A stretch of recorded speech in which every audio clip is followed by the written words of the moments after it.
So today we're going to do a few problems, and then you will be able to go and do the combined gas law homework. When you click on that, you'll have a homework, and you'll click, and just as I showed you, or just as you did for the Mythbuster, you'll open that up and then solve the problems on there. There's 5 of them. Each one is worth 5 points each for a total of 25. Don't forget that significant digits and units must be written on answers for complete credit. So basically, you'll get 3 points for mathematically solving it correctly, 1 point for the unit, and 1 point for correct significant digits.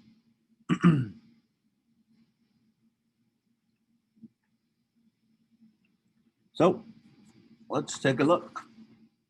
Where's my gas law sheets? Here we go.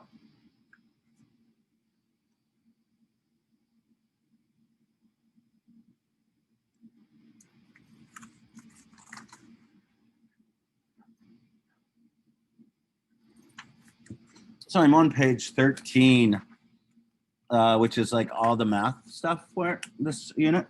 It's got like mixed problems. I believe we did number 2 yesterday in class, or I did that with somebody that stayed after. But let's read it and make sure that we understand what we had to do with each thing. So we don't have the ability to do number 1 because we haven't learned that formula yet. That's kind of one of the next things we're going to do. So we do have the ability to do number 2. A sample of oxygen gas at 30 degrees Celsius. Right when we see that, we need to make sure we change that to Kelvin. Fills a 50-liter volume. If the temperature is raised to 50 degrees Celsius, change that to Kelvin, and the pressure is held constant, what volume will the same sample occupy? So the fact that the pressure is held constant, we don't have to worry about pressure because it will cancel itself out. We then want to get the volume, so we need to rearrange that equation to solve for V2.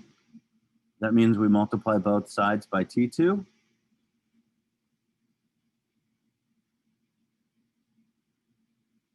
And we plug in 323 Kelvin, 50 liters, 303 Kelvin. The Kelvins cancel out. If something's on top, we multiply by it. If it's on bottom, we divide. So 323 times 50 divided by 303. That gives us 53 liters. I'm assuming that that was 50 point liters, but the significant digits will be easier to do on the homework quiz because it looks like this person didn't really care whenever they made this sheet. All right, if this many grams, so we're not going to be able to do that one. Let's try number 4 down here. Find the volume of a gas at 800 millimeters of mercury and 400 degrees Celsius. If its volume at 720 millimeters of mercury and 50 degrees Celsius is 684. So it says find the volume of the gas.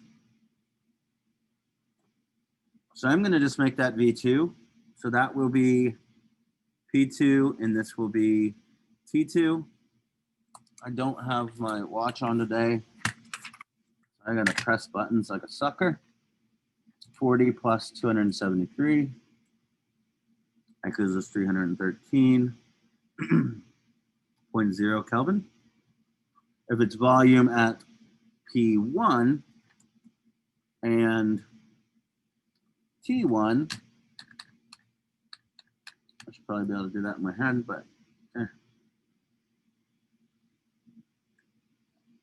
is V1. And keep in mind, it doesn't matter if I change these to V2, P2, and T2. As long as I keep all 3 together on the same side of the equation. If I keep the ones that are meant to be together.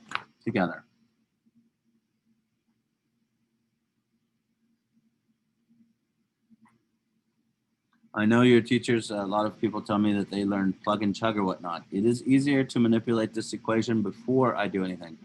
If I want to find the volume, that's V2. Then I multiply both sides by T2 and divide both sides by P2, causing it to be V2 equals T2 P1 V1 over P2 T1. Now I just plug in T2. Well, T2 is 313.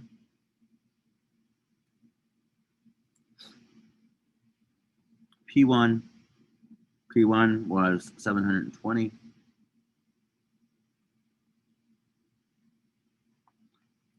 V1 was 6.84 liters. P2, 800 millimeters of mercury. T1, 288 Kelvin.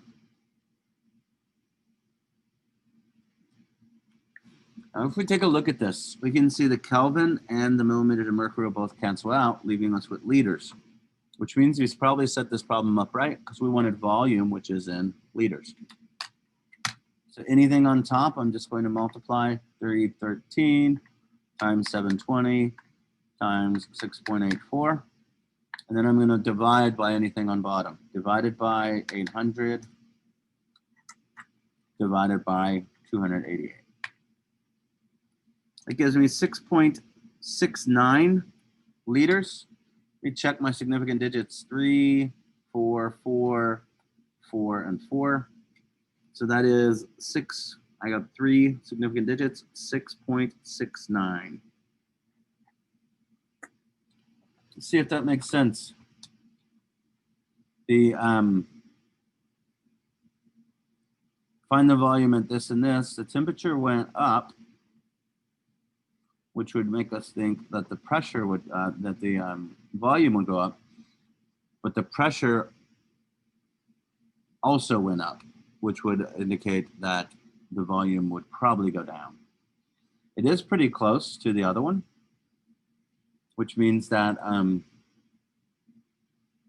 they canceled each other out kind of. Whenever the temperature went up and the pressure went up, it made sense that the volume would go down. They kind of canceled each other out a little bit. Let's try to see if we can do any more. We can do 7. A gas is placed in a liter container. So there's volume 1 at 45 degrees Celsius. So that's 318 Kelvin. There's T1 and 2.7 atmospheres. There's P1. It is then compressed to a pressure of 8.25 atmospheres. So that's P2 and a volume of 0.550 liters. What is the new temperature? So we have P1 V1 over T1 equals P2 V2 over T2. We want to solve for this new temperature. Problem is that is on bottom currently. So we need to get that on top. In order to do that, we need to cross multiply. Once we get it on top, we want to isolate it now. So we need to divide both sides by P1 and V1. And they cancel out there. Now it just becomes plugging this stuff in. P2, 8.25 atmospheres. V2, 0.550 liters. T1, 318 Kelvin. Divided by P1, 2.7 atmospheres. And V1, 3.45 liters. And take a look. This has 3 significant digits. This has 3, this has 3, this has 3, and this has 2. So our final answer can only have the number of the least number of significant digits, which is 2. So if we take a look, 8.25 times 0.55 times 318 divided by 2.7 divided by 3.45. So that gives us 154.9, but only 2 of those are significant, and that's kelvins. If I want to get to degrees Celsius, I need to subtract 273 from that.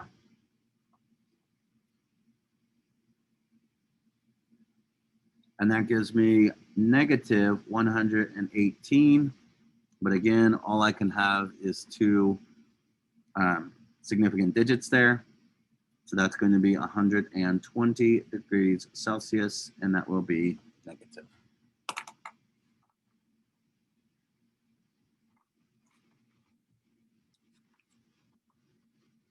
Questions?